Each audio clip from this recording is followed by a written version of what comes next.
La grande route de terre, désertique, qui mène d'Ankara à Tabriz en Iran, en passant par Erzurum, se poursuit en ligne droite sur plusieurs centaines de kilomètres. La chaleur y est terrible. La poussière s'insinue partout. Nous portons tous un foulard sur le nez.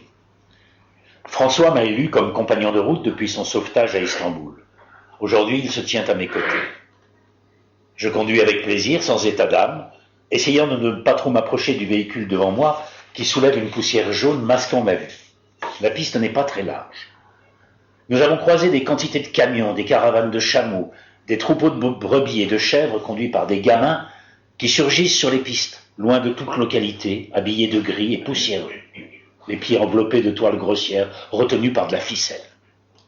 À notre passage, ils poussent des cris de joie, mais à peine les a-t-on vus dans le rétroviseur qu'ils disparaissent derrière le rideau de sable.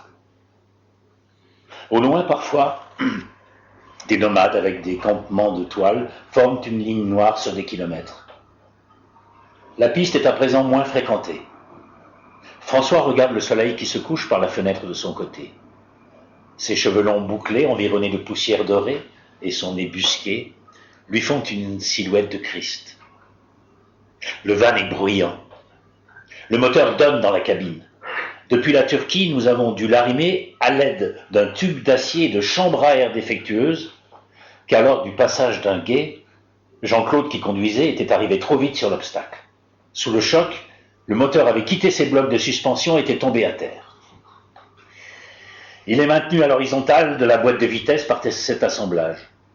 Mais de ce fait, nous ne pouvons pas refermer le capot. Bruit, poussière et chaleur du moteur envahissent la cabine. On doit crier pour se faire entendre. Nous ne sommes donc pas très bavards. « On fait un joint !» hurle François. Mais que veut-il dire?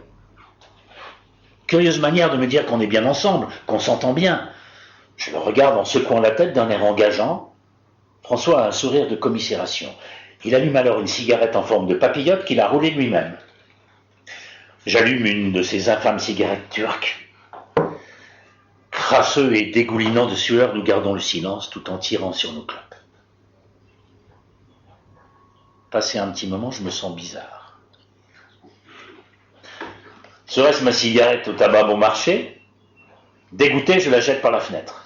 La tête de François dodeline. La nuit commence à descendre maintenant. Nous abordons les faubourgs d'Erzurum, une plaine immense et désertique avec au loin les lumières de la ville. Une ville dans le désert, sans un arbre. Des restaurants, des boissons fraîches, des shish kebabs. Après un bon dîner, sous un clair de lune épatant, nous montons le camp dans la plaine totalement désertique. Il fait froid en août ici. Autour du feu que nous avons allumé, les têtes chancellent de fatigue. Les uns après les autres, nous rejoignons nos tentes. Les moins fatigués fument et boivent autour du feu encore quelque temps. Puis, très tôt, le silence s'établit. Demain, départ à 4 heures. Waouh, génial. Ah oui.